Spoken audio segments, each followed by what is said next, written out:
Entonces ahí ya estamos con la clase. Eh, Vamos a tomar, ayer hablábamos de las normas contables que decíamos que eran normas que que rigen los comportamientos y las actividades económicas de la empresa de manera transversal a nivel mundial. ¿Cuál es el principal objetivo de esas normas? Es que se abran caminos las mismas empresas a economías mundiales para que puedan crear redes de trabajo, pueda existir una interconexión respecto a los bienes y servicios que muchas empresas ofrecen. Y eso ha ido abriendo camino también a los mismos tratados que hoy en día tenemos vigentes en Chile, tanto Chile con el extranjero como obviamente los países extranjeros con Chile. Y eso ha ido dando cabida para que pequeños emprendedores puedan eh, acceder. Una de las principales características de por qué son importantes las NIF es porque han permitido reducir, o sea, ha permitido reducir las barreras arancelarias y los límites eventualmente de acceso a comercios internacionales. Las mismas empresas, pequeñas empresas, a través de diferentes entidades como ProChile, como eh, eh, el Chile del Bicentenario, han ido sustentando de cómo el Chile hoy en día está y cómo obviamente se han habido abierto puertas. Pequeños emprendedores quizás en temáticas o en áreas poco comunes o del sector de la innovación han accedido a ferias internacionales donde han podido interactuar y han podido posicionar su producto en mercados de Estados Unidos, eh, Francia, Inglaterra, países árabes, etcétera. Y eso ha ido transversalizando todo este proceso. De allí que las NIF hoy en día son un marco de trabajo para, para el país y cada vez ha ido como potenciando para que los pequeños emprendedores puedan acceder a estos mercados. Si bien, como hablábamos ayer, no se habla mucho de las NIF, no hay, digamos, no hay una, digamos, no es temática muchas veces de opinión pública para los países y para las empresas, debería ser un tema si es que nuestra actividad económica que tiene la proyección y tiene la visión de llegar a esa instancia. Eso ha conllevado también que las mismas entidades bancarias también hayan reducido un poco sus exigencias para que los emprendedores puedan acceder a financiamientos de capital de trabajo, reducir eventualmente las tasas de intereses, poder reasignar recursos propiamente tal cuando antes no existían. O sea, una empresa antes eh, los recursos tenían que ser autofinanciados propios. O sea, la empresa tenía que tener un fondo de inversión para poder eh, trabajar, digamos, algún tipo de propuesta nueva o incrementar un negocio, etcétera. Porque de otra empresa una otra empresa no podía acceder no se podía acceder de esos recursos. Eso generó que hace algunos años atrás también se modificó y nacieron las EIRL, las SPA, que permiten hacer cruces de información, ¿ya? Y permite también hacer cruces de lo que son los recursos financieros. O sea, una empresa que tiene hoy en día una SPA y tiene tres empresas distintas bajo una SPA, puede reasignar recursos y sin pasar por la modalidad antigua, que era eh, el, el- que el socio obviamente recibiera parte de las utilidades. A esas utilidades hay un porcentaje de impuesto que está asociado, porque cada socio tiene que hacer su propia renta como persona natural si pertenece a una empresa. Y eso reducía principalmente todos los márgenes de ganancial. Entonces, son pequeñas medidas que hoy en día están abiertas y por eso es importante que existan procesos de formalización como tal y que los asesores en el ámbito de la creación de empresas puedan darle esa proyección para saber tributariamente cuál es el mejor acceso que van a tener, cuál es la mejor forma de acceder a nuevos mercados. Entonces, de allí ese sustento de la importancia de las NIF para las empresas hoy en día. Ahora, algo que no se ha modificado y que sigue dentro de los mismos principios, de la misma base, son los principios de la contabilidad, que se han ido manteniendo a través del tiempo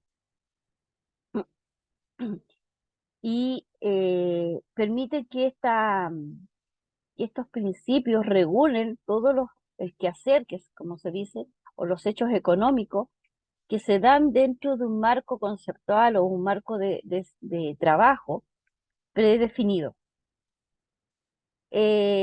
Y de allí que el preparar los respectivos informes genera una homogeneidad dentro de la práctica y dentro del uso de la información como tal. Si bien son 17 los principios contables que hoy en día rigen la contabilidad, entre ellos está la equidad de intereses opuestos, que principalmente está relacionado eh, con que se reciban las utilidades de manera equitativa entre los socios.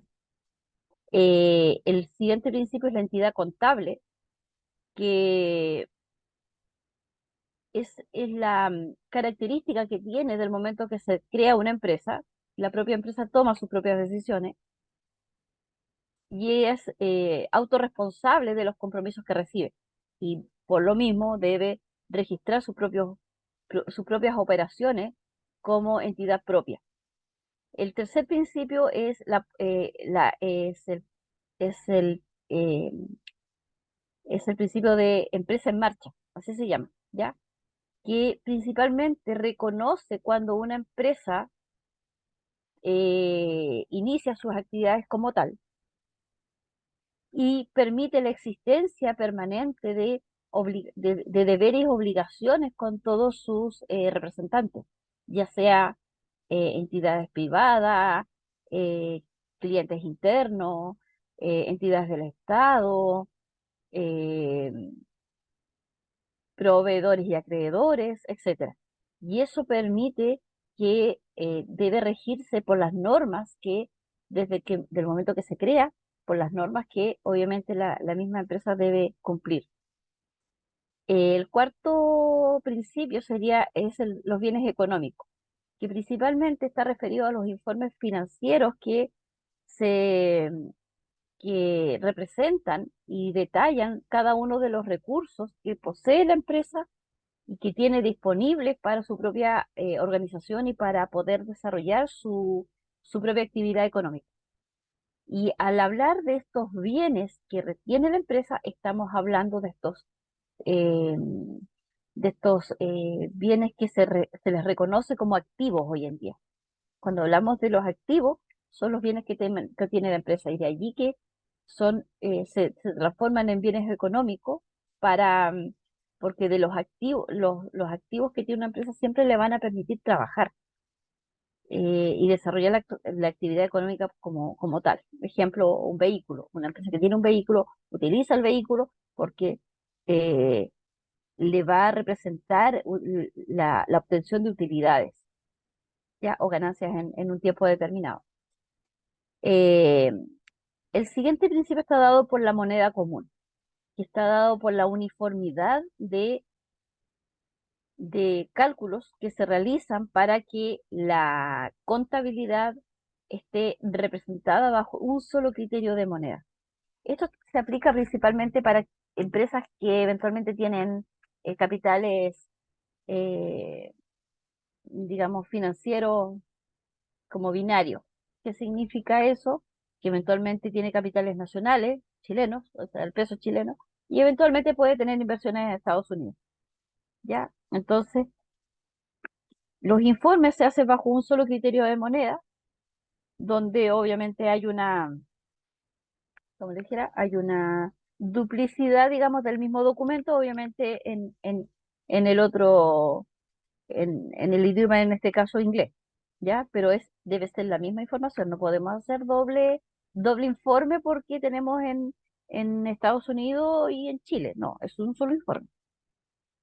Eh, eh, el periodo de tiempo, ¿ya? O periodo del ejercicio, que están representados por los estados financieros que representan, que tiene la empresa en un periodo de tiempo determinado. De allí que debe dar cumplimiento, como les decía ayer, a los diferentes informes financieros de manera anual. Por lo menos en Chile, los estados financieros deben hacerse de manera anual.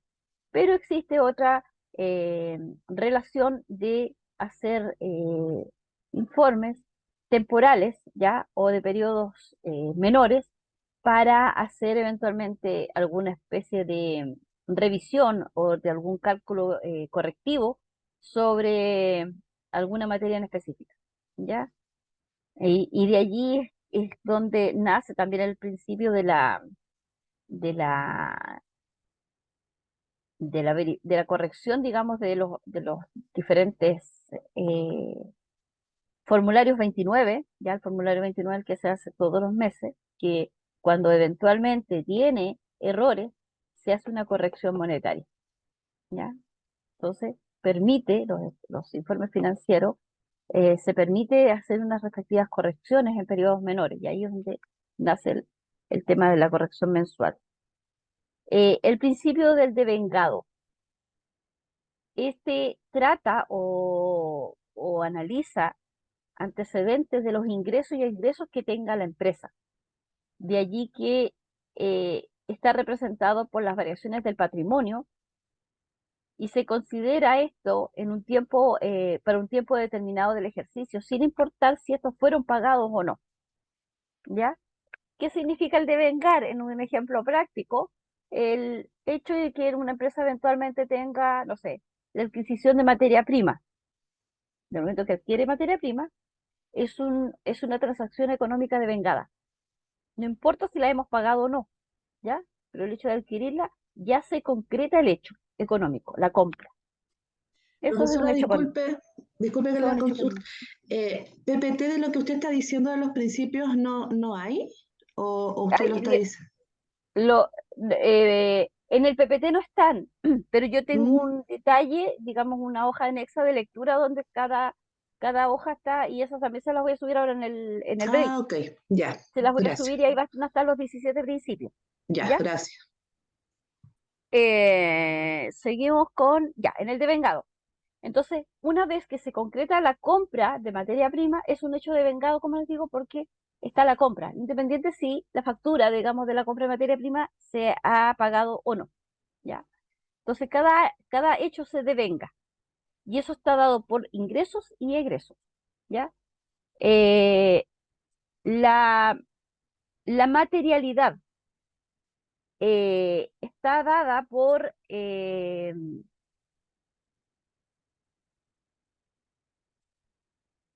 la contabilización, ¿ya? Eh, de instrumentos que dan, digamos, que dan cumplimiento al hecho económico. Y esto está muy relacionado con el devengado. Un hecho devengado es cuando sucede, como les decía. La materialidad es el documento de prueba que me respalda ese hecho económico. Es como la factura, ¿ya? Entonces, al tener la factura, ¿ya? Yo estoy materializando ese hecho devengado. ¿Ya? Un contrato también puede ser un hecho, puede estar dado por la materialidad. El hecho, una cosa es hacer un contrato de palabra, pero yo después tengo que firmar el contrato, ¿ya? Y eso obviamente me da un parámetro, digamos, digamos, de tener que dar cumplimiento a mis obligaciones emanadas de esa materialidad, ¿ya? El costo histórico está dada por el compilado, digamos, de información que tenga una empresa respecto a su producción, adquisición o canje, digamos, de movimientos que tenga en un periodo determinado. Eh, este costo histórico, en un momento contablemente, van realizando ajustes. Y esto representa lo que cuando hacemos, ejemplo, cuando se registra la información contable, al hacer la renta, interviene, eh, interviene factores como financieros externos, ¿ya? ¿Cuál es ese factor, ejemplo, que interviene? Es el IPC. Lo mismo sucede que eventualmente con ejemplo, los créditos bancarios o los créditos estudiantiles, ¿ya? A mayor cantidad de años, siempre va a haber una variación, obviamente, digamos, de del movimiento que tenga. Y siempre está dado por el IPC. Entonces, ese hecho histórico en una empresa, como le digo, representa la producción y la adquisición, digamos, de todos los registros, de todas las actividades económicas que haya tenido y que se representan bajo un costo original y obviamente una variación financiera complementaria. Y que eso obviamente genera un ajuste que uno le llama y que después, si bien al principio del año podía ser un monto, al final del año siempre va a haber una variación en un par de pesos. ¿Ya? Ahí está el principio del costo histórico. El otro principio es la objetividad. La objetividad conlleva de que los registros deben ser objetivos, como su nombre lo dice, y allí que las fluctuaciones en el patrimonio deben cuantificarse y registrarse de manera precisa, y de esa manera se representa como un hecho real, ¿ya? Tal como sucedió. Eh, de allí la importancia de que un hecho no se debe subestimar, ¿ya? Yo les decía hace algunos días atrás, o creo que en algún momento se los dije, eh, que una empresa, no porque compre con boleta, ejemplo, no si es una boleta chica, no la pongamos. Hay que ponerla igual, porque hay que ser objetivo.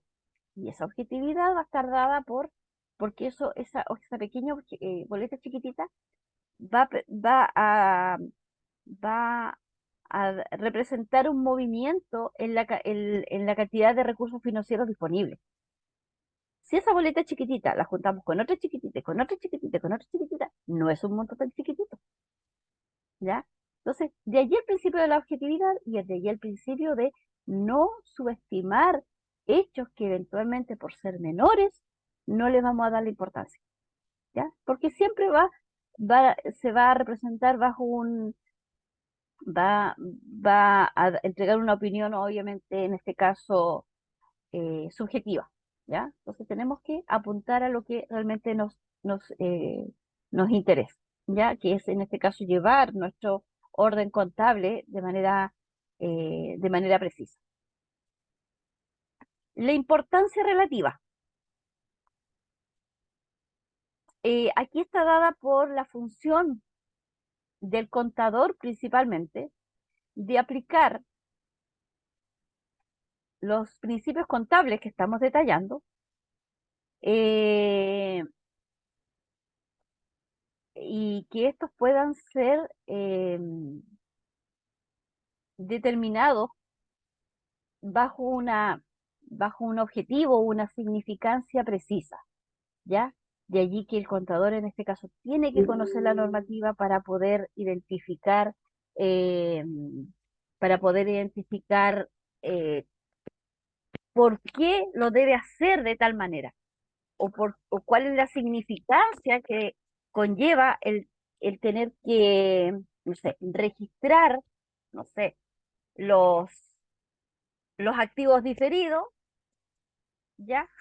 En su ítem de activos diferidos y no como activo circulante, ¿ya?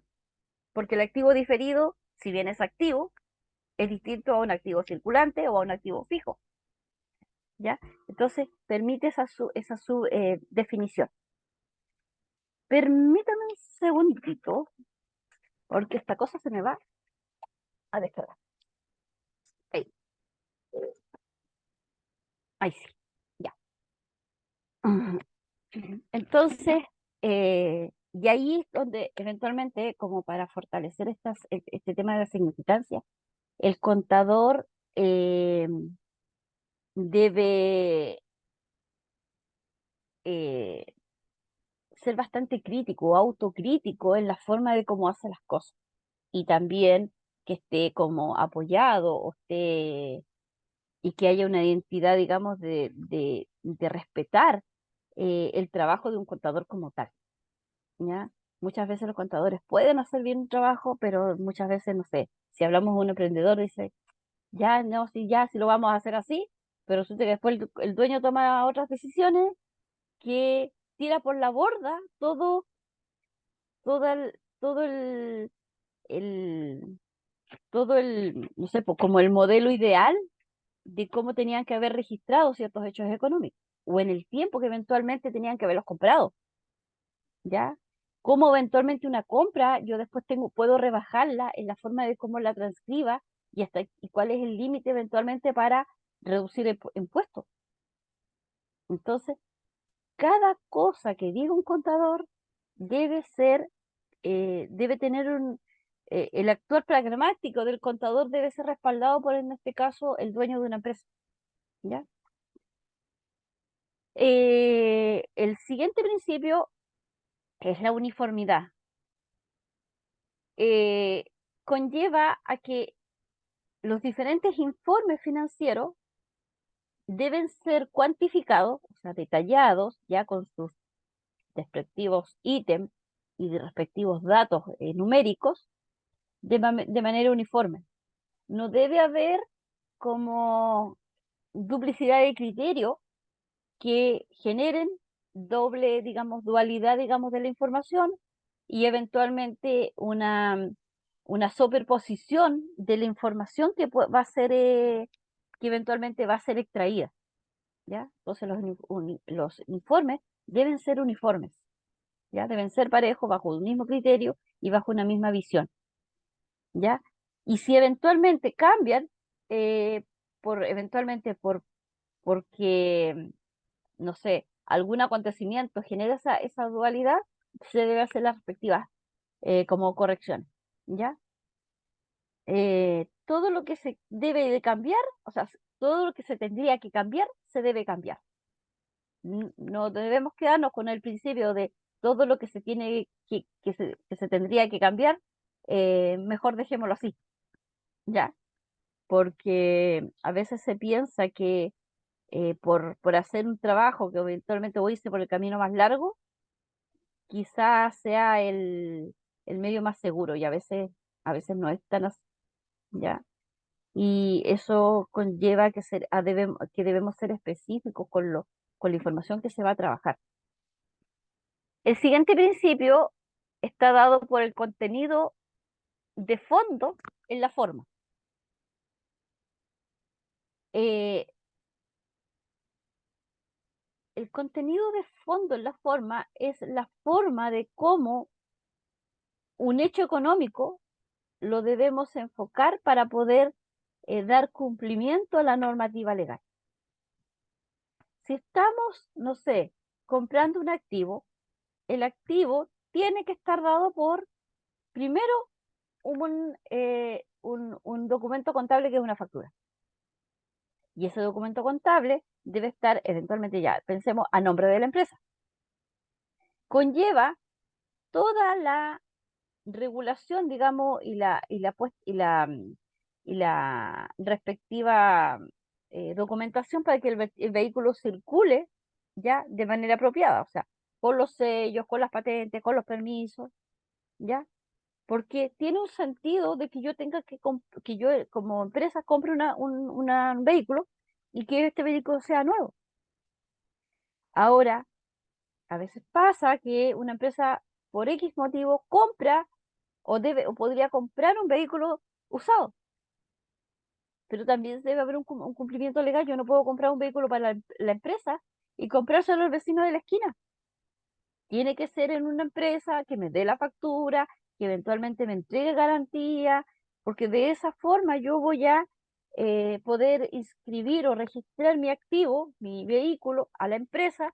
Voy a poder hacer la respectiva inscripción como activo fijo para poder hacer la respectiva depreciación y eventualmente cualquier costo que me implique el comprar benzina, el comprar un repuesto, el llevarlo al taller, el comprar las plumillas y un sinfín de cosas, yo lo puedo hacer con recursos de la misma empresa. Entonces, a eso está relacionado el contenido de fondo sobre la forma, ¿ya? Y yo se lo expliqué solamente por un vehículo, pero todo está relacionado a eso. Cualquier tipo de compra, de inversión, de pago, debe hacerse según la forma. Yo no puedo utilizar eventualmente un documento distinto. La siguiente es la dualidad económica. La dualidad económica está dada por el principio de partida doble. ¿Qué significa eso? Que cada hecho económico que sucede en una empresa siempre va a tener un- un- una, una contrapartida que uno le dice.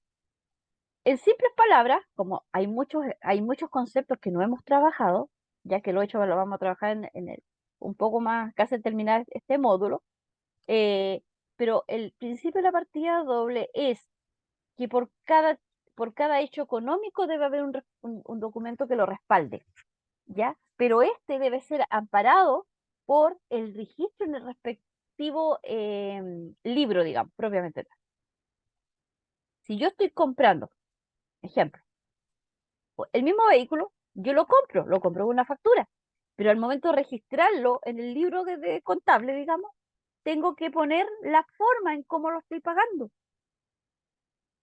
A eso está dado la dualidad económica. Eventualmente lo estoy pagando a crédito, eventualmente, no sé, con un cheque, lo estoy pagando, no sé, en efectivo, etcétera. ¿Ya? La dualidad económica está muy relacionada en la forma de cómo yo, en el hecho de yo hacer mi asiento contable. Y ahí nace un principio que es el debe y el haber. ¿Ya? Que en su momento vamos a ver el concepto, obviamente, y lo vamos a trabajar. El siguiente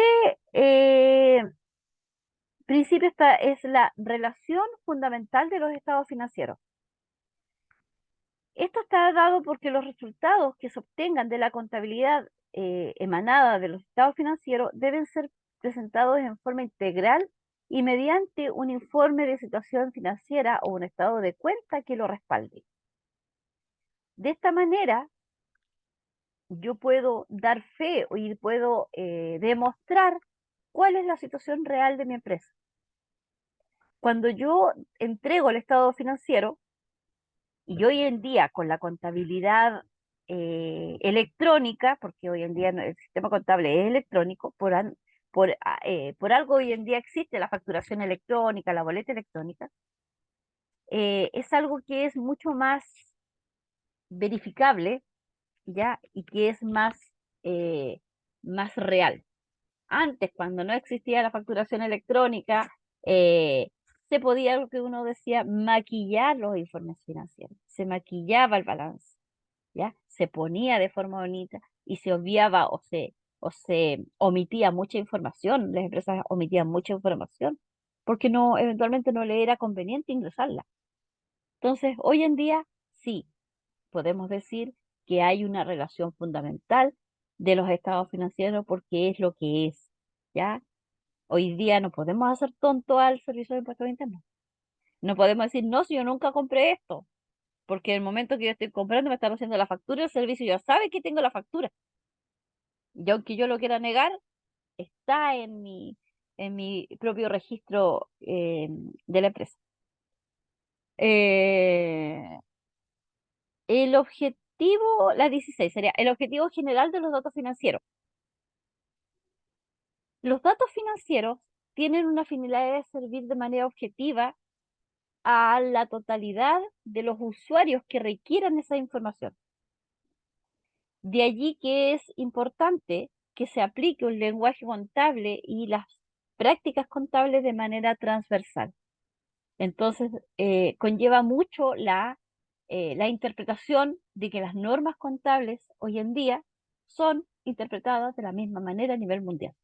Obviamente ca- eh, en cada país, obviamente acorde a su propio idioma, pero la traducción obviamente viene siendo la misma, ¿ya? Entonces a eso está dado que el objetivo, el cumplir obviamente el objetivo general de los datos financieros está dado a esa transversalidad de que todos los usuarios hablen de la misma forma, lo interpreten de la misma forma y se entienda de la misma forma.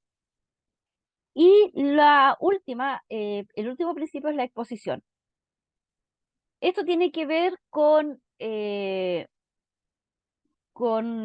poseer o contar con la información requerida para poder interpretar una situación específica de una empresa u organización tal como se entrega. La exposición está muy dada en cómo yo, ejemplo, pongo mis respectivos informes financieros sobre la mesa, ¿ya? Yo expongo la empresa, expongo la información. Y de esa manera, con todos los datos ya en mesa, se puede interpretar una situación como real. Ustedes me pueden decir, esos son los 17 principios. Ustedes me pueden decir, pero uno se parece al otro. Sí, pero que cada uno tiene una esencia específica y cada uno, de una u otra manera, está ligado al otro. Entonces, los principios contables conllevan, digamos, esta interrelación en todos los hechos económicos que existan. Ahora, se habla, mm,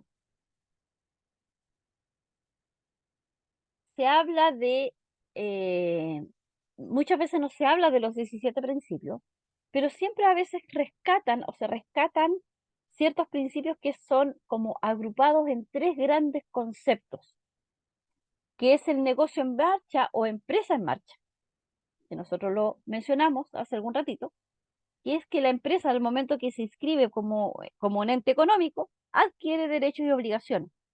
Entonces la empresa se pone en marcha, empieza sus actividades económicas y debe dar cumplimiento a todos los registros contables y hechos tributarios que genere.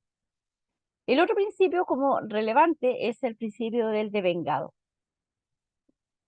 Este, como les dije, está relacionado con los ingresos y egresos que se reconocen en el momento de que se devengan, o sea, que ocurre, ya independiente si estos se pagan o no, ya. Entonces, cada transacción que se concreta es un hecho devengado.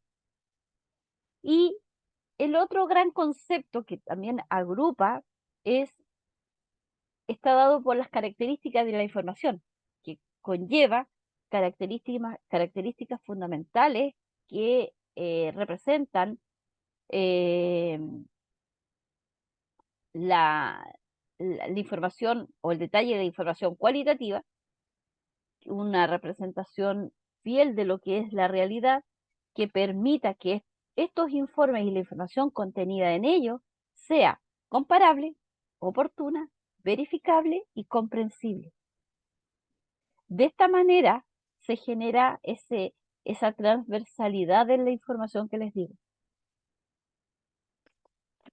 Y eso conlleva la forma en cómo se registre, cómo se respalde, el principio de la moneda que se utilice, eh, la, los tiempos digamos, de criterio en los cuales se debe dar cumplimiento a la información, el fondo y la forma de la información que se contenga, eh, en la objetividad de cómo se transcriba el hecho, la materialidad que conlleva el que a uno, si está comprando con factura, te entreguen la factura, etcétera. Ahora, mm,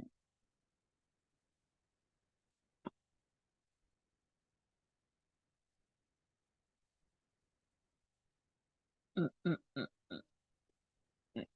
aquí. Aquí, bueno, a ver, espérame. Bueno, en esta diapositiva, ¿ya? Obviamente detalla lo mismo que en general lo que yo le estaba diciendo, ¿ya? Que detalla qué significa obviamente un negocio en marcha o una empresa en marcha, ¿ya? Lo que pasa es que está dado mucho por las diferentes literaturas, pero básicamente trata el mismo principio, ¿ya? El principio del devengado, ¿ya? Que describe las transacciones que se realizan de manera concreta, ¿ya? Producto obviamente del, de de la presencialidad, digamos, del hecho, ¿ya? Y está relacionado también en la descripción con las características cualitativas fundamentales que les mencionaba. La relevancia que está representada por la materialidad del principio y la representación fiel, digamos, de los hechos económicos, ¿ya? Y las características, en este caso, de mejora que están dadas por la comparabilidad, la oportunidad, verificabilidad y comprensibilidad, ¿ya? Que los hechos son comparables, oportunos, verificables y comprensibles. Eh, Ahora, la gran pregunta es, ¿todas las empresas tienen un solo sistema de contabilidad? ¿Qué creen ustedes?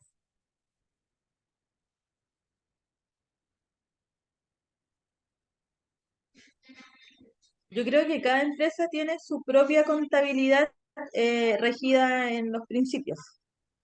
Exactamente. Cada empresa elabora su plan contable de acuerdo a su propia actividad económica, obviamente cumpliendo toda la normativa, cumpliendo todos los principios que están establecidos.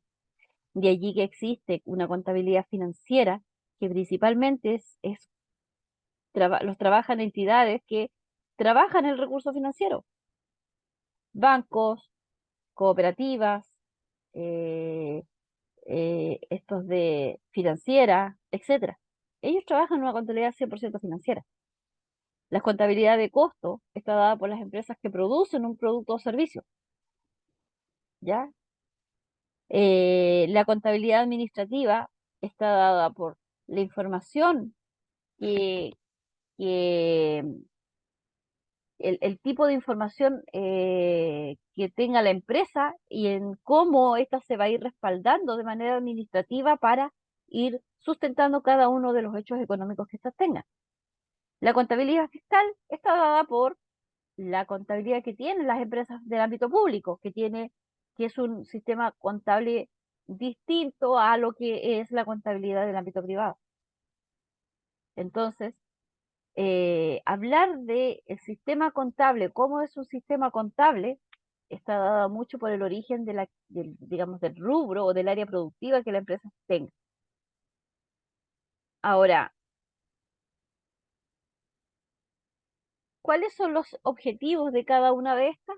En la contabilidad financiera, permite contabilizar y analizar todo lo que tiene que ver con ingresos, gastos, activos y pasivos, pero del ámbito financiero.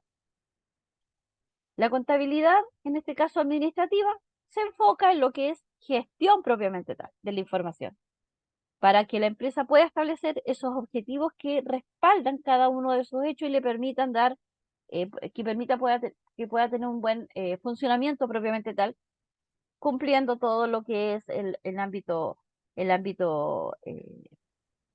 ¿cómo le dijera? Tributario.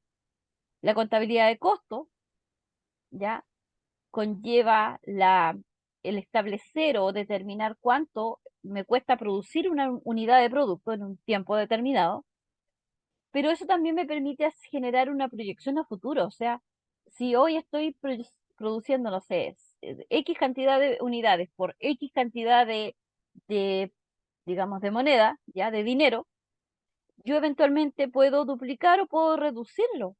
Y eso me va a permitir si yo contrato más o menos personal. Entonces, a eso está enfocada la contabilidad de costos.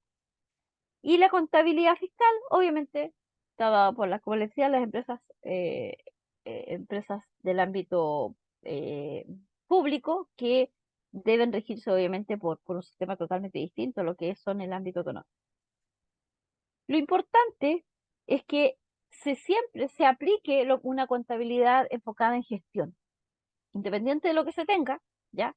La contabilidad de gestión debe estar reflejada en toda empresa.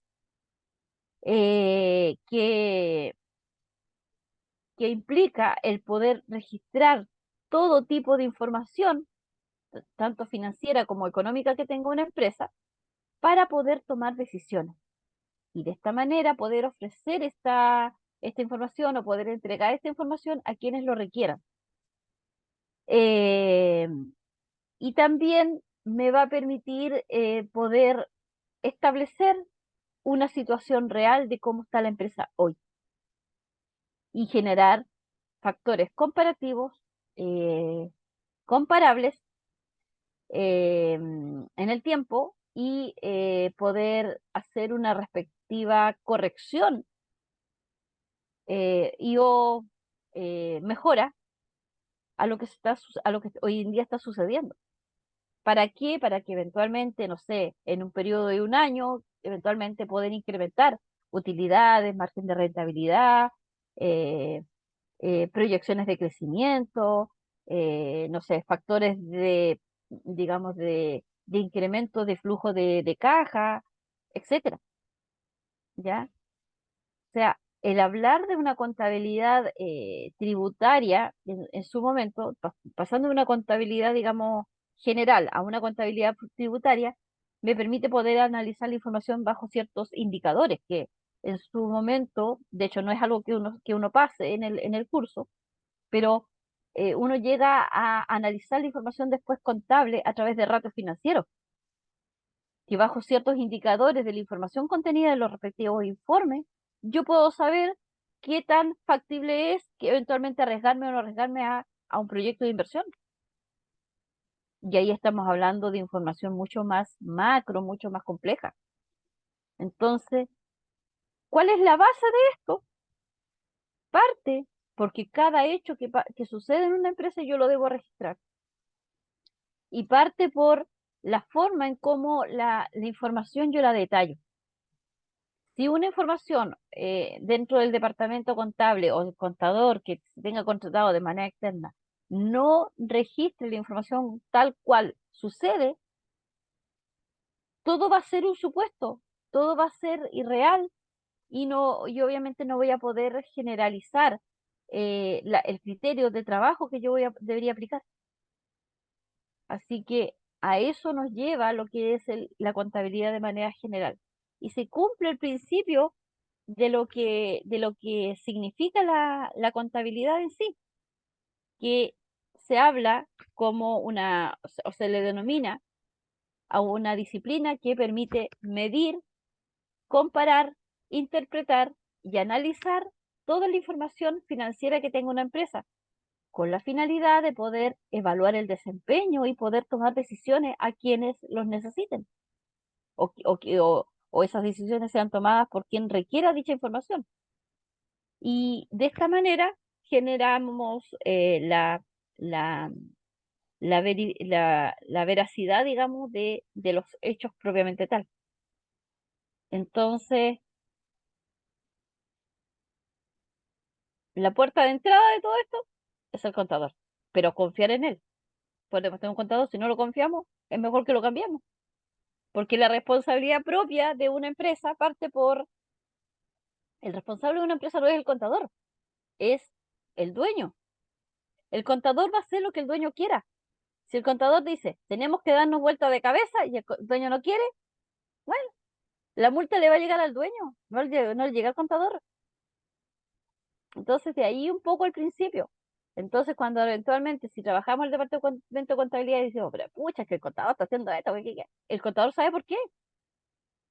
Porque es la mano derecha, antes que cualquier otro departamento, es la mano derecha de la administración, ya sea el administrador, el gerente, el directorio, no sé, pero el que está a cargo de lo que es contabilidad y finanzas en una empresa es la mano derecha, antes que todos los otros departamentos.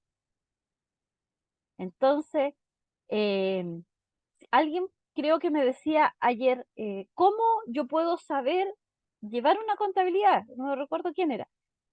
Lamentablemente hay que estudiar por lo menos 2 años y medio para ser un técnico.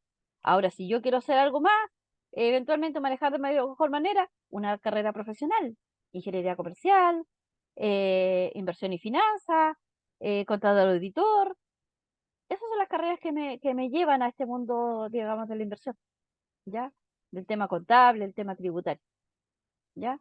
Con roles obviamente distintos. El auditor obviamente hace actividades de supervisión, digamos, de procesos contables.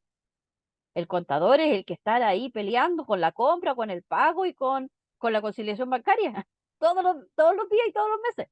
Y pagando impuestos, y viendo cómo rebaja, y estudiando las leyes. Entonces, un campo bastante bonito a quien obviamente le guste, pero también no olvidar de que parte mucho también de las habilidades propias de las personas. Si alguien quiere estudiar el tema como tal, tiene que ver qué parte le gusta del tema, po. Es como un médico, yo puedo estudiar medicina, pero si me gusta la medicina forense, no voy a estar estudiando pediatría ni obstetricia. Tengo que especializarme en medicina forense. Acá es lo mismo, ¿ya? ¿Alguna duda?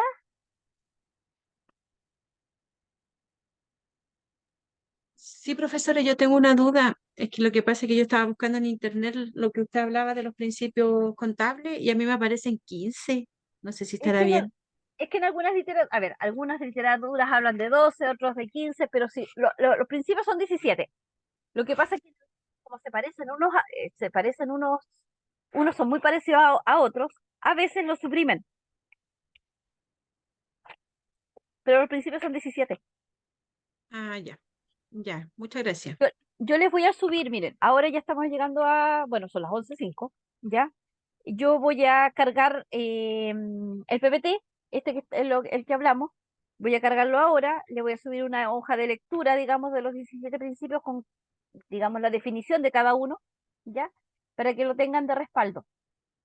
Pero recuerden que para efectos de la evaluación, el 90% del contenido de la evaluación está en el PDF de contenido, ¿ya? Ese es el que tienen que dar lectura. De hecho, yo estoy introduciendo de manera mucho más general el tema para que después cuando hablemos de lo que implica la, ¿cómo dijera? La contabilidad en sí, ustedes estén claros en para dónde va, como siempre digo, para dónde va la micro, ¿ya?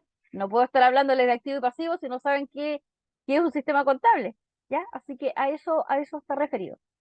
Así que yo voy a trabajar esa otra parte ahora, en el break que ustedes van a tener, y después en 15 minutos más, bueno, si no sé si hay alguna otra duda, pero si no, en 15 minutos más estaríamos volviendo con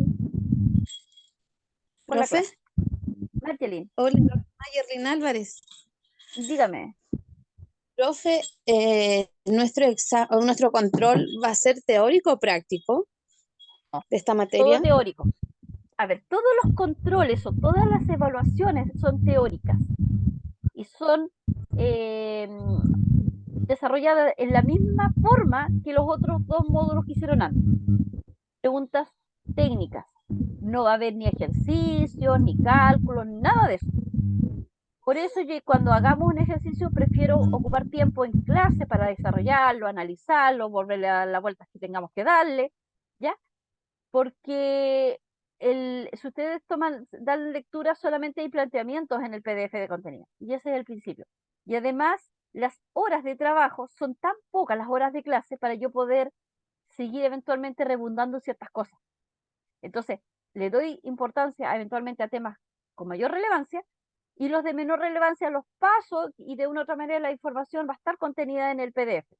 Si posterior a ello hay dudas, tenemos toda la instancia de poder, como le dijera, resolverlas mientras estemos en el módulo, ¿ya? Y por lo mismo, yo después, antes de la evaluación, lo mismo de siempre, y les pido a los alumnos que me lo recuerden, darle las directrices de cada evaluación. Entonces, ustedes se enfocan después en estudiar para la prueba. Pero acá, mientras desarrollemos el módulo, podemos hablar de de muchas temáticas en relación a los intereses que tenga el grupo. Y ahí yo no tengo problema. Profe, se lo pregunto porque los principios contables normalmente como tienen una fórmula práctica, era para poder estudiarlo de una forma práctica para comprenderlo y no solamente la teoría, pero si me dice que la prueba solamente va a ser teoría, eh, eso va a ser solamente el concepto. Exactamente, No van a... solamente el concepto, solamente el concepto. Y cuando estemos en remuneración es lo mismo. Yo les voy a decir, ejemplo, la gratificación, existen dos modalidades de pago, una anual y la otra mensual que corresponde al 25%. Es lo único que eventualmente pudiese ser más numérico que yo se lo voy a poner. Y eventualmente se lo voy a poner como verdadero y falso, sin saber y responder. Yo no les voy a Ya, decir, profe, ejemplo, en el módulo de remuneraciones, háganme una liquidación de sueldo. Los tiros vamos a trabajar en clase, yo les voy a dar los formatos, vamos a trabajar mucho ejercicio, ¿ya? Y ahí ustedes tienen toda la instancia de aprender. Eventualmente le puedo dar un ejercicio de prueba, o sea, de tarea, donde la clase siguiente lo revisamos y cada uno ve si realmente aprendió o no aprendió, y algo que todavía no le cuadra me vuelve a preguntar, y así, esa es la misma temática. Porque ya, la idea es poder sacarle el mayor beneficio a las 2 horas de clases que tenemos, que semanalmente son 4 nomás. Entonces, de esa manera es importante que ustedes vayan leyendo. Si hay algún tema que eventualmente en el apunte les causa un poco de ruido y ya es como decir materia pasada, mientras estemos en el módulo me vuelven a insistir, profe, ¿sabe qué? Mire, el módulo, el manual me dice tal cosa, ¿por qué? ¿Ya? Pero es como bien específica la prueba. Piensen que ya, eventualmente estamos pasando de una contabilidad básica y de una contabilidad avanzada en lo que eventualmente pasa una persona que estudia un técnico a nivel superior en los 2 años y medio. O sea, de ese nivel. Entonces es bastante información, ¿ya? Pero quien obviamente le guste lo va a encontrar entretenido. Ya eventualmente alguien me va a decir, no, profesor, hay que la contabilidad conmigo no va. Yo les voy a decir, no, no se preocupen, esperemos remuneración. Y cuando termine la remuneración, profe, esto me gustó.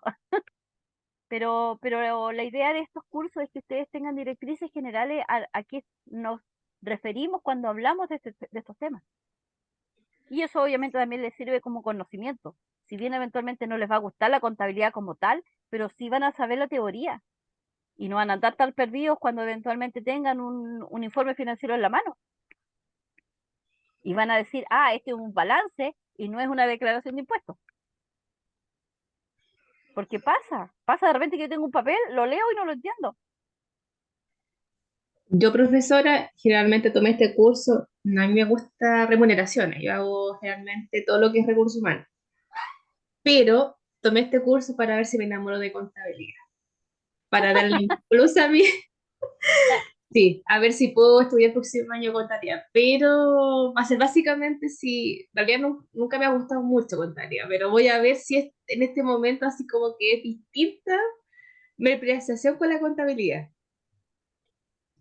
Ya, sí, pues bueno, y eso no lo puedo garantizar, yo lo puedo poner de manera muy bonita, pero son las habilidades propias. O Yo, sea, yo tenía compañeros que eran de contabilidad y ellos siempre se referían como a tributario, sí, y era como el peor de los ramos.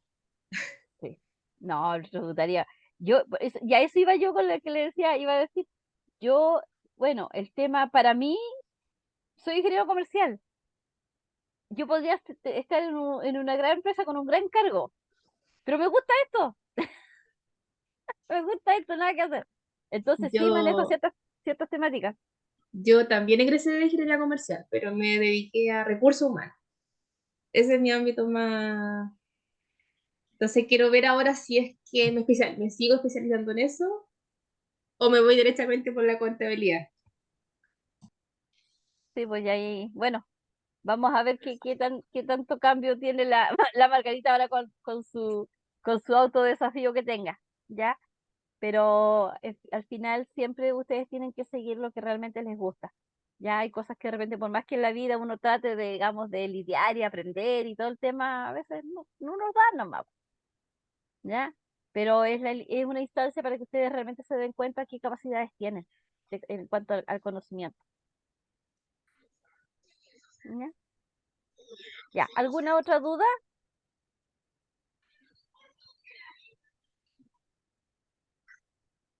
¿No? Entonces ya, son las 11:13, ya, 11:30. A las 11:30 volvemos. Ya, profesora. ¿Ya?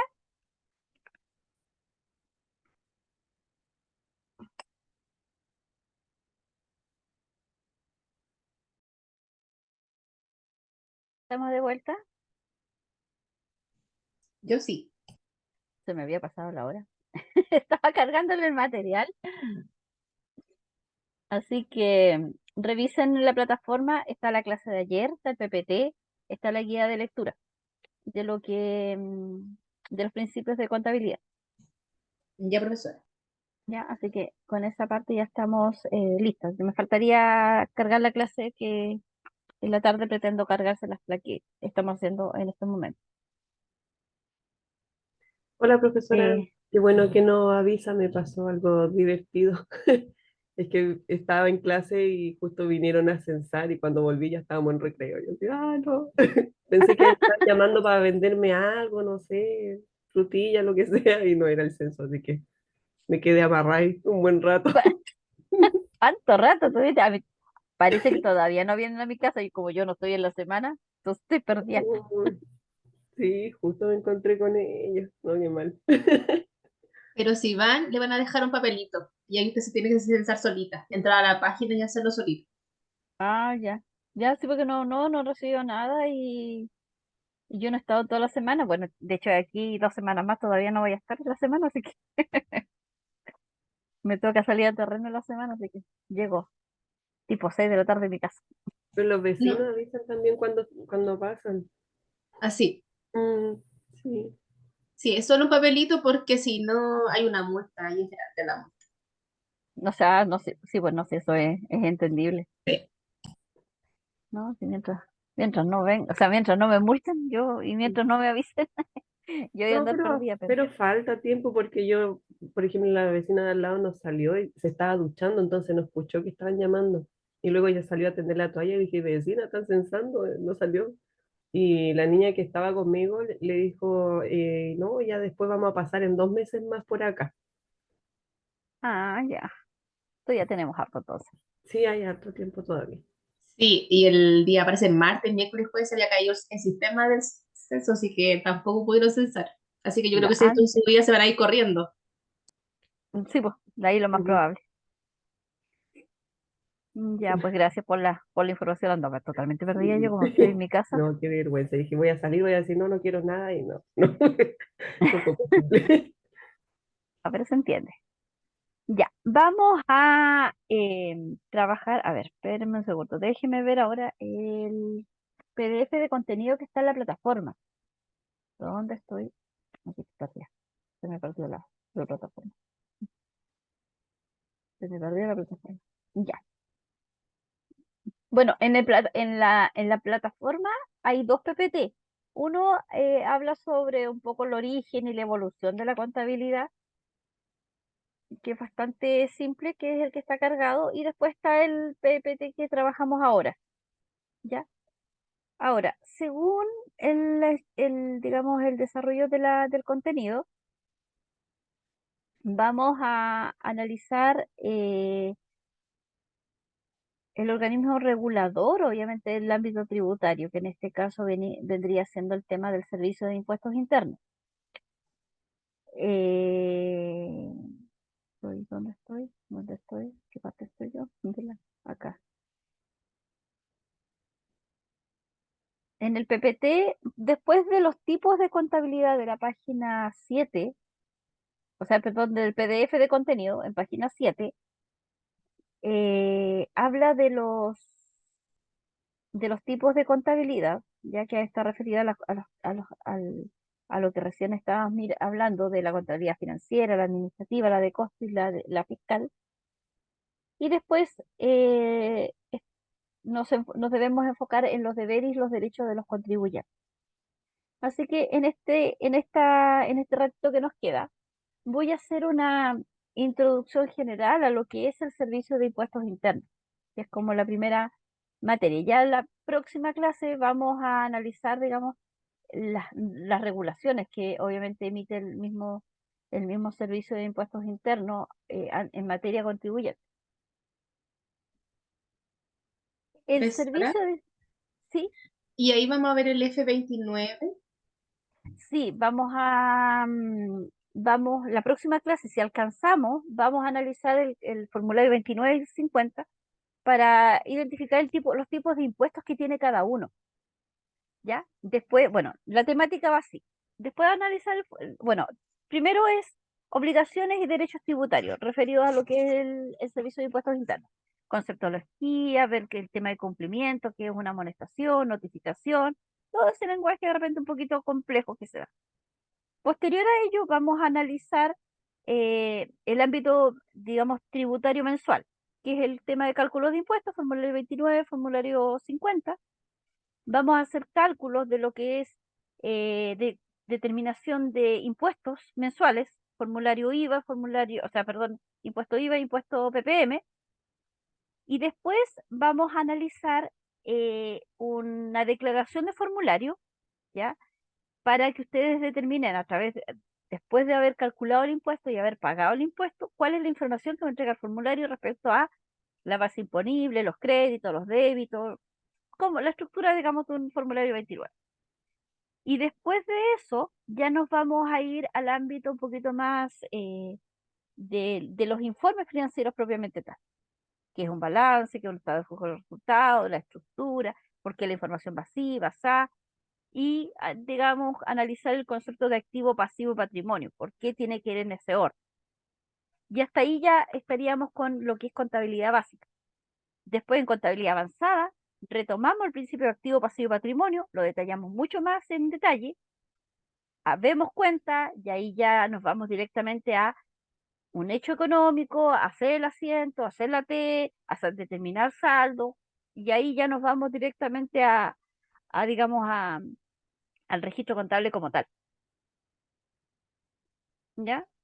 Así que esa es más o menos la temática que vamos desarrollando. Obviamente, todo a través de, digamos, de cómo se vaya desenvolviendo, siempre yo digo, pueden haber modificaciones, puede haber un tema específico que podemos ir abordando entre medio, entonces eso conlleva eventualmente que nos pudiésemos eh, extender un poco en el tiempo. Pero si todo va en esta línea, trabajaríamos de esa manera. ¿Ya? Em, ya, entonces,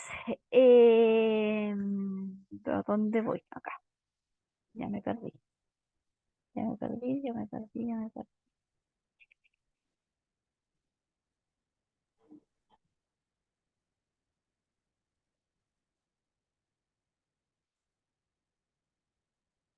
Mm, Acá, ¿dónde estoy? Ya.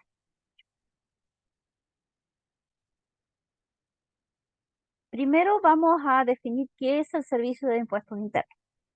El Servicio de Impuestos Internos es un organismo dependiente del Estado, que su función es velar y fiscalizar el fiel cumplimiento de la normativa tributaria en todas las actividades económicas que se desarrollan en las diferentes empresas dentro del territorio nacional. Su función, como digo, es velar ya y fiscalizar, no es recaudar. La recaudación de impuestos está dado por la Tesorería General de la República porque son quienes obviamente recaudan estos fondos. Lo que pasa es que a veces se malinterpreta que porque yo entro a la página del Servicio de Impuestos Internos, el Servicio de Impuestos me dice, tienes que pagar tantos impuestos, yo le pongo pagar. Nos olvidamos que después cuando el Internet sobre todo está muy lento, dice, hay una pelotita que da vuelta y dice redireccionando a la Tesorería General de la República. Eso quiere decir que el mismo servicio me está cambiando de página, ¿ya? Entonces, el Servicio de Impuestos Internos solamente informa y fiscaliza que todas las empresas cumplan con la normativa. La Tesorería recauda los impuestos.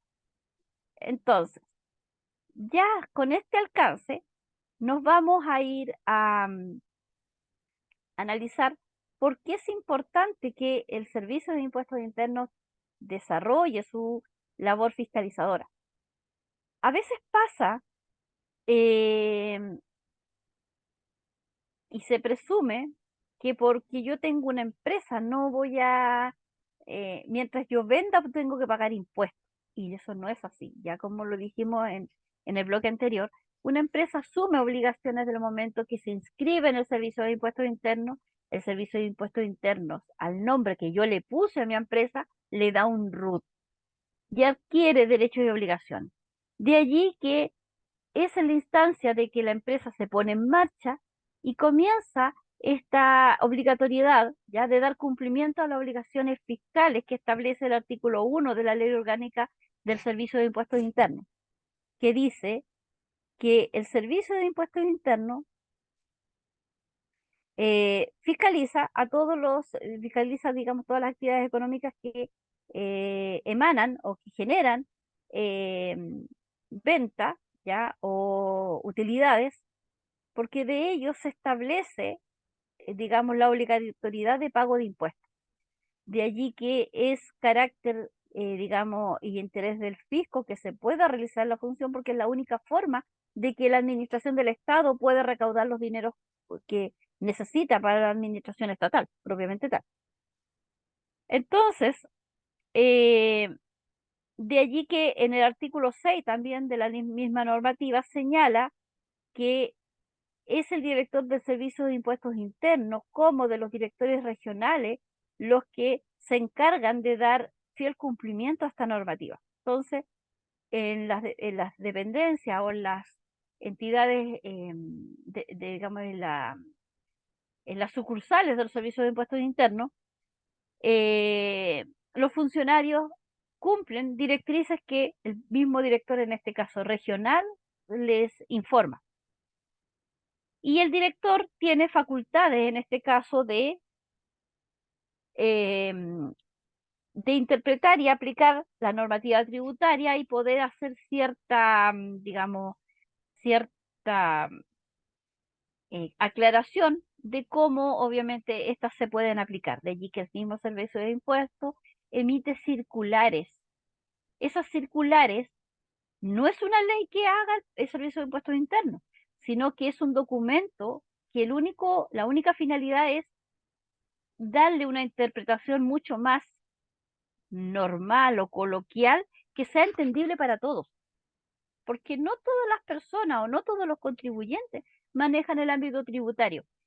Y es una paja abrir una ley y empezar a leer según los dispuestos en el artículo de la ley tanto, y según las circulares, el dictamen por el presidente de la República y el Consejo y bla, bla, bla, y uno lee y nunca encuentra el párrafo, ¿ya?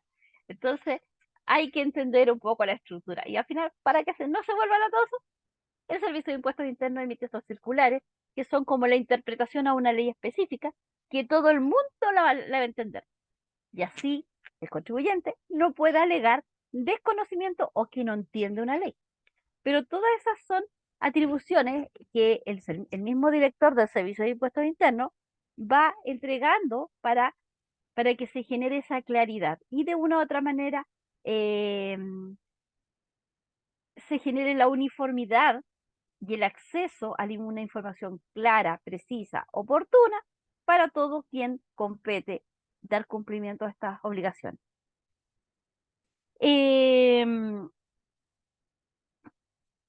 Ahora, dentro del ejercicio de las facultades de comprobación del Servicio de Impuestos Internos, se traduce obligaciones que los contribuyentes deben dar cumplimiento propiamente tal.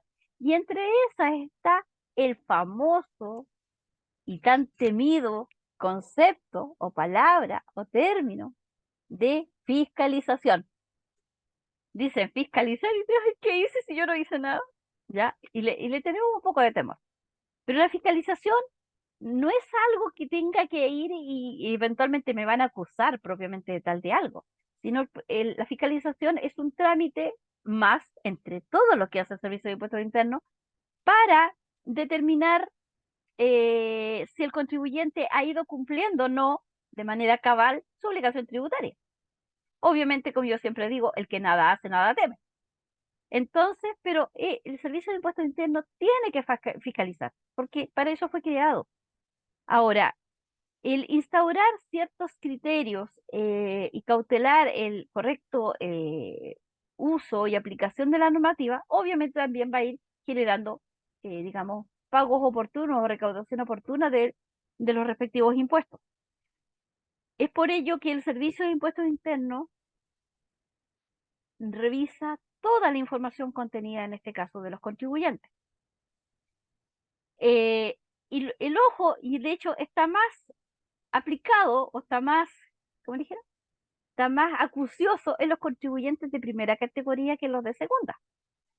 Ustedes me dicen, pero ¿por qué los de primera y los de segunda no?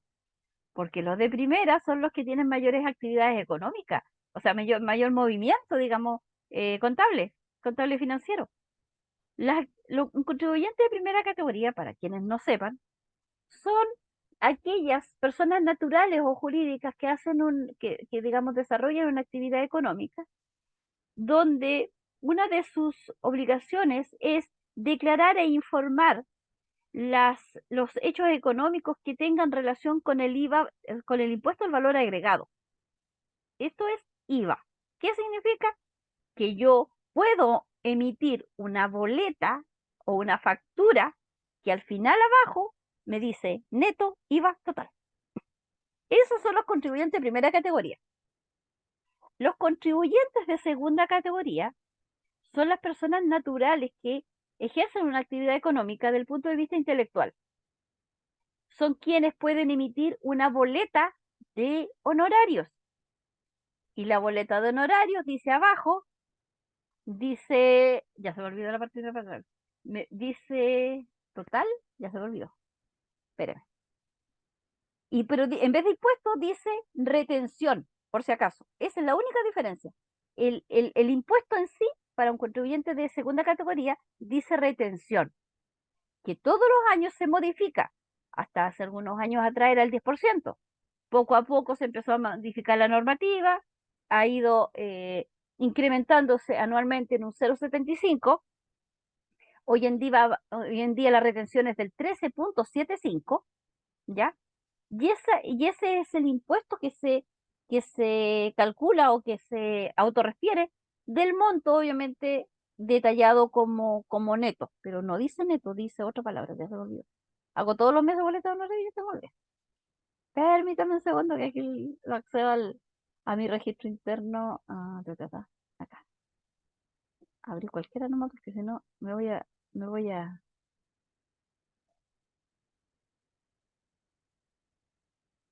Pero cuando uno la hace, dice neto, o sea, uno le pone el bruto y sale el neto, po, con la Ah, retención.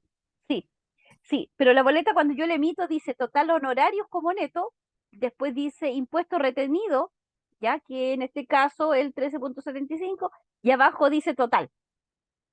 Ese es el desglose de una boleta de honorarios.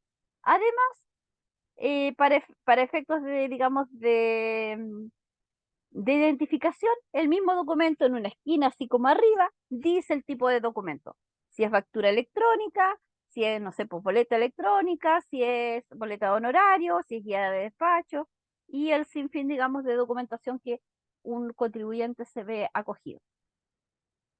Entonces, eh, cuando yo hablo del proceso de fiscalización, como les decía, se enfocan más en la actividad, en los contribuyentes de primera categoría, porque tienen mucho más movimiento, hay una implicancia mayor.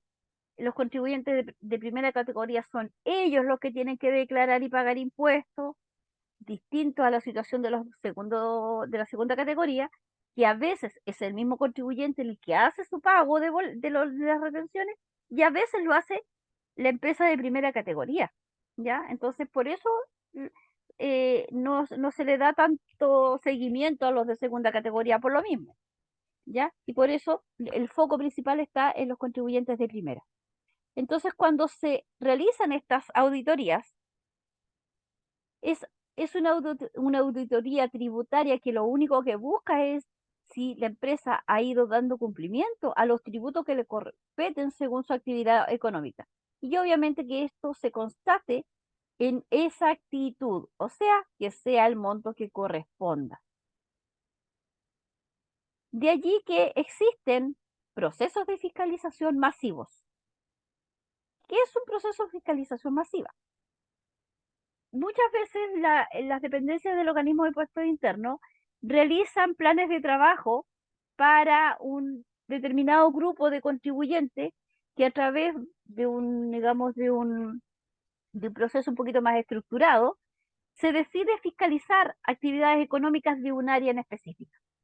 Esa fiscalización se realiza eventualmente, bueno, en primera instancia como en el apoyo al sistema informático, donde se establece un grupo de empresas y se hacen las respectivas análisis para ver si están cumpliendo el alcance de su eficiencia y su efectividad en los procesos, digamos, de tributo. Posterior a ello, se le realiza digamos, digamos, se les avisa, que en este caso es una notificación, ¿ya? Se le avisa bajo un medio, digamos, previamente establecido, que por lo general es a través de un correo electrónico, ¿ya?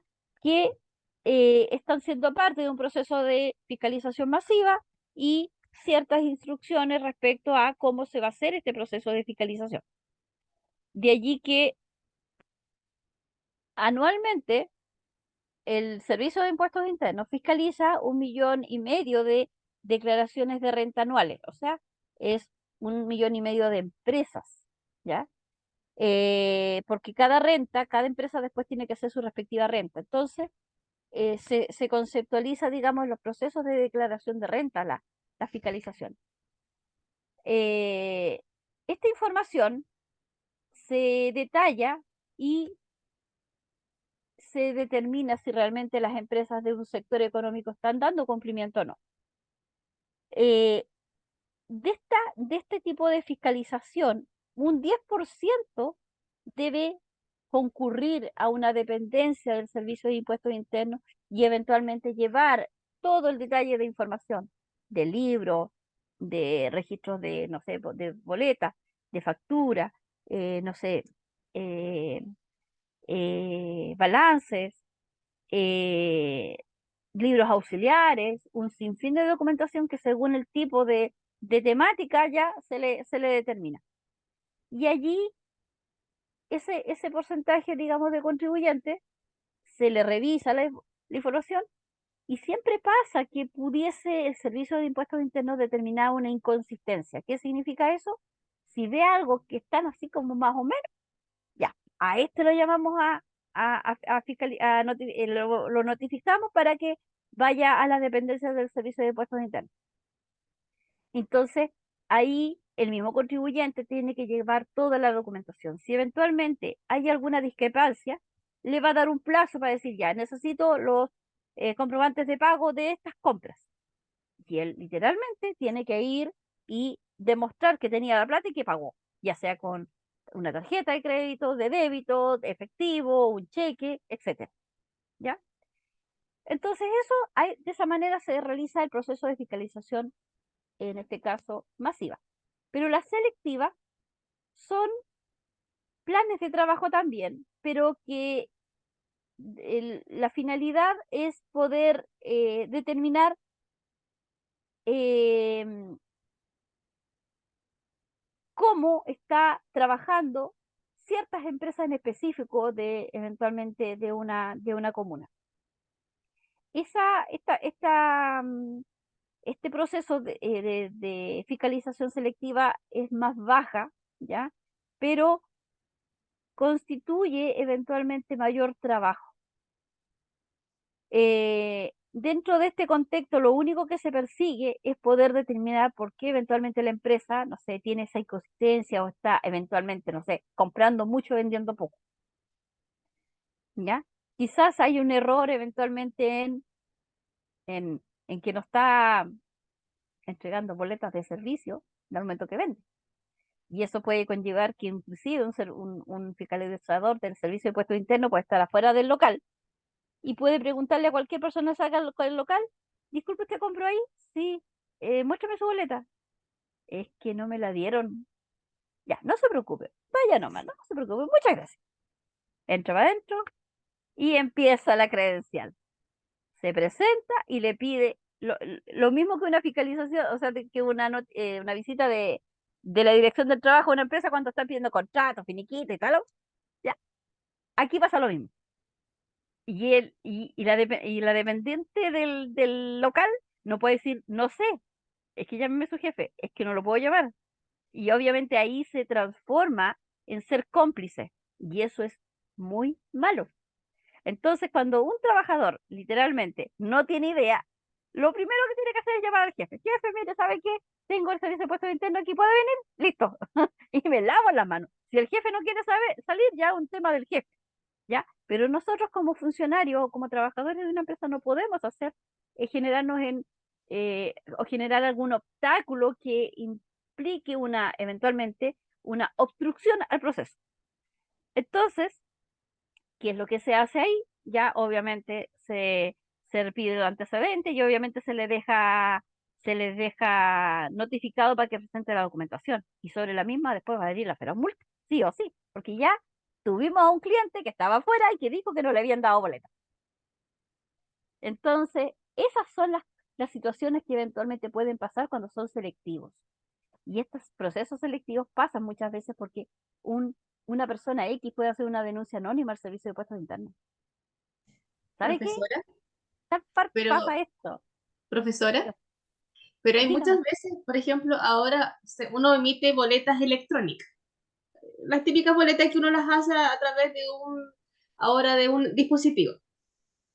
Y a mí me pasa mucho que yo imprimo la boleta y me dice, no, no la imprima porque tienes un momento, en ese dispositivo ahora te dice, lo puedes reenviar a tu mail. O sea, sí está la instancia. Sí.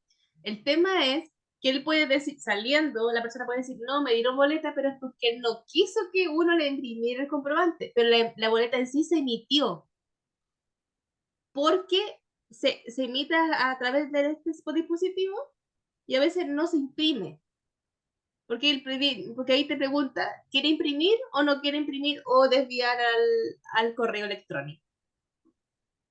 Sí. Bueno, ahí si la persona pagó con tarjeta, obviamente está dado, se supone que pagó.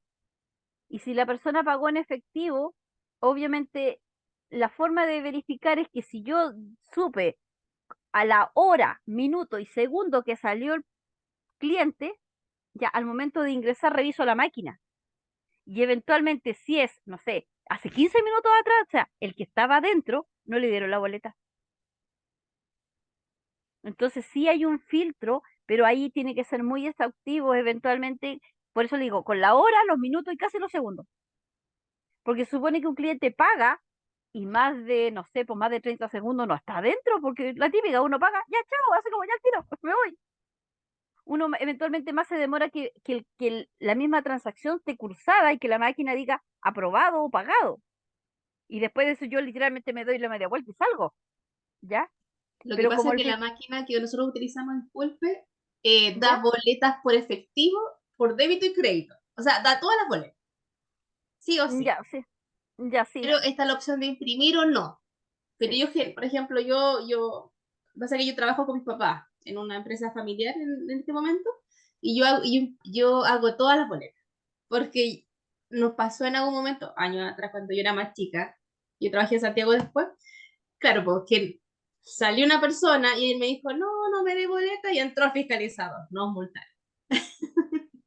Bueno, en ese momento no estaba la contabilidad electrónica. Ya. Ahí era obviamente mucho más exhaustivo el tema y literalmente no le dieron boleta, era porque la boleta era literalmente manual y ahí no había forma. O sea, no, si no le dieron boleta es porque no le dieron boleta nomás.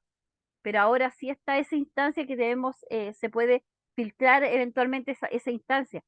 Pero el fiscalizador siempre va a estar afuera mirando. Va a estar siempre mirando y viendo el movimiento y va a detectar obviamente cuál es como eventualmente el flujo de movimiento que hay. Y va a ser una persona que literalmente va a ser una persona cualquiera que después literalmente se va a poner el, el, ¿cómo le dije? El collar que yo le digo con el cartoncito y automáticamente está identificado. Acá en la zona anduvo hace como 2 meses en su puesto interno.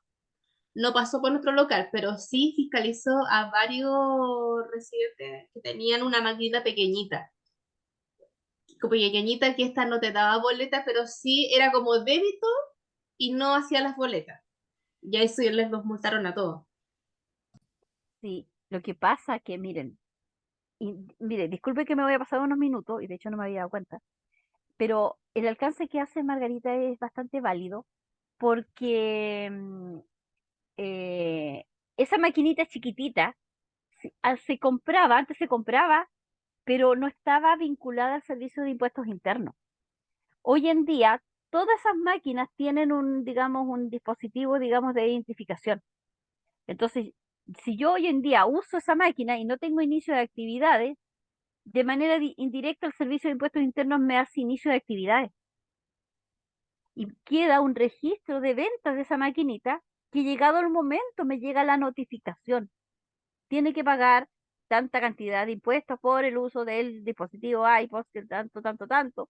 Y es porque la maquinita, yo obviamente nunca hice inicio de actividades, pero seguí utilizando la maquinita. Entonces esa maquinita hoy en día es un arma de doble filo, le digo yo. Entonces no se tienen que confiar porque ha pasado de que de repente por 6, por 8, en 8 meses después de haber usado esa maquinita, a, no sé, pues a emprendedoras eventualmente de localidades chiquititas o algún negocio que venda, no sé, una persona que venda ropa casa por casa, que publique por Face, usando esa maquinita, le va a llegar la notificación. Profe, es por eso entonces que hay a veces las que ocupan esa maquinita cobran como 300 pesos más o un porcentaje cuando uno, Es que eso no debería ser. ya, porque a mí me ha pasado que me dicen si va a pagar con débito, le vamos a cobrar un recargo, no sé, po. Miren, es el Mm, mismo principio que cuando una persona compra cigarro. Si lo paga en efectivo sale 4 lucas la cajetilla, pero si la paga con débito tiene que pagar 4.300. Eso no debe de suceder, porque para el cliente es un solo precio el que le doy y no puedo discriminar a un cliente que porque pague con tarjeta le cobro más. Pero eso, ¿por qué lo hacen? Porque ellos tienen un recargo sobre eso. No, es una mala práctica de ellos mismos. Ah, ya, yo pensé que era porque le cobraron por cada transacción que uno No. hacía. Se cobra Pero por sí, cada transacción. A sí, ver, eso hace, pero perdón, el costo lo asume uno como empresa, porque uno tiene ese dispositivo para que mayor gente entre a tu negocio, pero eso Claro, no se debe recargar al cliente. claro, O pero sea, si tú vas a ellos poner lo un hacen precio, para abaratar costos, a eso voy. pero eso no. está dentro de los costos que tú colocas. Ya. Gracias, Margarita. Es lo mismo que, ejemplo, si fuese por un costo adicional, o sea, la persona que va a comprar pan y paga con tarjeta, yo también le cobro los 300 pesos más, po. ¿Por qué es con el cigarro, eventualmente? ¿O porque es la persona que compra solamente alcohol? Esas son prácticas que yo, la persona, cuando sé que una empresa o un negocio de barrio está haciendo esto, yo no lo voy a comprar. Ni ¿Y siquiera eso un dulce. también pueden tener multa por eso? ¿Por qué? ¿Por hacer eso a ellos? Eh, es ¿O que no necesariamente? eso pasa por un tema de la ley del consumidor. Ya. Más que por el ámbito tributario, porque lo que están haciendo es una mala práctica y no se le están respetando los derechos del consumidor. Mm. Entonces, lo que dice Margarita es verdad, o sea, yo pongo el precio, yo establezco una estructura de costo, establezco mis precios y pongo ese precio. Y le doy opción al cliente para que vea cómo me paga. Tengo el abanico de posibilidades, pero no porque eventualmente es como cuando un emprendedor tiene eventualmente quizás un pensamiento un poquito errado y dice, no, es que yo vendo, le miro la cara y le cobro. Al turista yo le cobro más barato, o sea, perdón, más caro, y a la gente que es de mi pueblo le cobro más barato, ¿ya? Es como el mismo principio, pero ahí se sabe que eventualmente si una persona que hace, no sé, alguna media de lana o alguna mermelada o vende sus verduritas, obviamente es un poquito la necesidad también la que le hace generar un poquito más de ganancia en esa instancia. Pero cuando es una empresa establecida, eso está en ese caso se están violando los derechos del consumidor. Y ahí ustedes tendría que poner una denuncia en este caso al CERNAC y tener los antecedentes, obviamente, que respalden el hecho pero ahí no, es más, ni siquiera aplicaría que yo quiero la compensación y la devolución de los 300 pesos, sino que aplicaría el hecho de que se regule y que se fiscalice ese tipo de instancias, para que de una u otra manera haya una ley que eventualmente castigue ese comportamiento, digamos, una ley desde el punto de vista tributario, o sea, que el Servicio de Impuestos Internos cobre una multa, no sé, una cosa así. Profesora, cuando yo estaba en Santiago, había una caja vecina que cobraba, no sé, no me acuerdo si era 100 pesos, 300 pesos. Y no sé, nos faltó la persona que lo fue a denunciar al Banco Estado, porque la caja vecina era el Banco Estado. Y le quitaron, le clausuraron el local, le cerraron todo. Sí. Sí, cerraron todo, pero no sé si era yo sé que el Banco Estado le quitó la caja vecina, porque una caja vecina la tiene que dar bajo contado, no sé cómo es el tema. Pero lo que sí, él le quitó la licitación de la caja vecina a este negocio, porque estaba comparando esta comisión. Mm. Bueno, ahí sí, pues ahí en este caso sí se puede entender porque fue el Banco Estado y eventualmente quizás él decidió cerrar el local, pero que se lo hayan clausurado, capaz también porque si el Banco Estado ofició a al impuestos internos eventualmente dedujo que era un evador de impuestos porque por esos 100 o 200 pesos no estaba pagando impuestos. Ojo con el principio de elevación de impuestos, o sea, aunque sean 100 pesos, en una transacción, ¿cuántas transacciones hace ese negocio?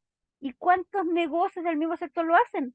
Y si eso lo multiplicamos por factor región, factor país, o sea, son hartos pesos, hartos cero, ¿ya? Ya, chicos, miren, me estoy pasando en la hora, son las 2:15. La próxima semana vamos a trabajar lo que es el tema de la instancia de la fiscalización. Para ello, les recomiendo que lean de la página 7, parece que le había dicho, ya se me olvidó. ¿Dónde está? ¿Dónde estoy? ¿Dónde estoy? Acá. De la página. De la página 7, no, perdón, de la página. Sí, de la 7, de los tipos de contabilidad.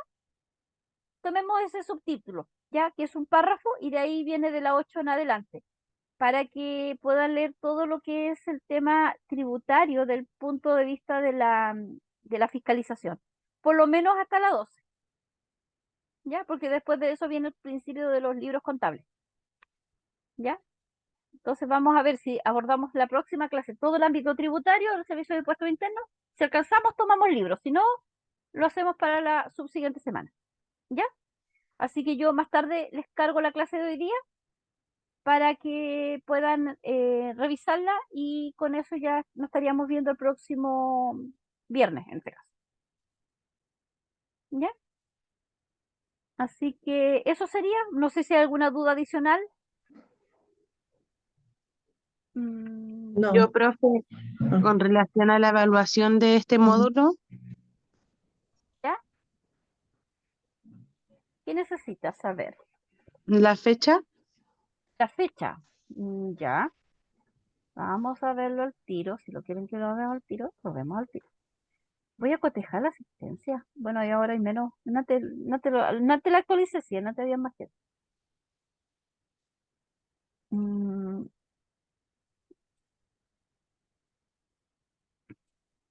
ya, vamos a.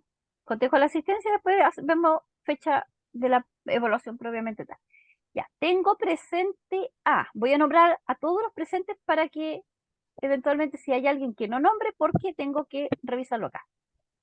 Presente entonces a Anechis Jean Luis, Bella Quincas, Claudia Mena, Consuelo Álvarez, Elizabeth Choque, Fernanda Pacheco, Isaura Rosales,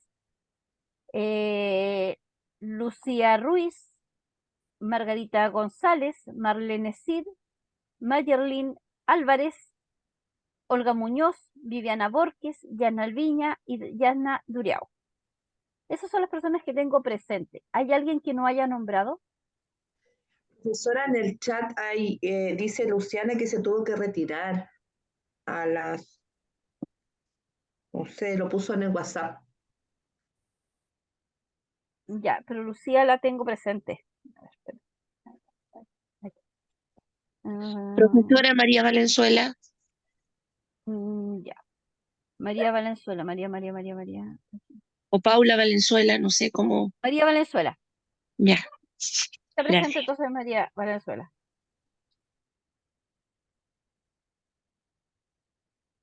Ivania, estoy dando la entrada, yo decía. Ale, ¿y quién es Ale? Ale, no sé qué será. De ahí lo voy a cotejar. Ya, por lo menos con. Ya, la asistencia entonces estaríamos, ok. Ya, a Jorge Jorquera lo tengo como justificado porque está enfermito, adicionalmente. Ya, entonces, a ver. Ya, contabilidad. A ver, ¿dónde estamos? 2 y 3. Aquí. Ya, contabilidad básica son 8 clases. Eso significa que nosotros el módulo de contabilidad lo terminamos el sábado 4 de mayo. Y la prueba está para el miércoles 8 de mayo. Ya, profe, muchas gracias. Miércoles 8 de mayo, la evaluación de módulo de contabilidad. Son 8 clases. ¿Ya? Así que tenemos bastante tiempo para poder trabajar. ¿Ya? Ya, estimados. No sé si hay alguna otra duda para dar respuesta. No creo que se queden con la situación de que no. Por mi parte era solo esa la duda. Gracias, profe. Ya, ya, Consuelo. Ya, entonces si no hay más dudas, ya nos vemos el próximo fin de semana. Ivania, más tarde te hablo, ya Ya, coordinamos la reunión. Tengo que ya, hablar con muchas ella, gracias, profe. Voy a estar pendiente. así que ahí nos ponemos de acuerdo, ¿ya? Ya, muchas gracias. Ya, pues que estén bien entonces todos. Nos Buen fin vemos. de Chao, que semana. estén bien. Chao, Chao. chao. Chao, buen fin de semana. Gracias. Chao.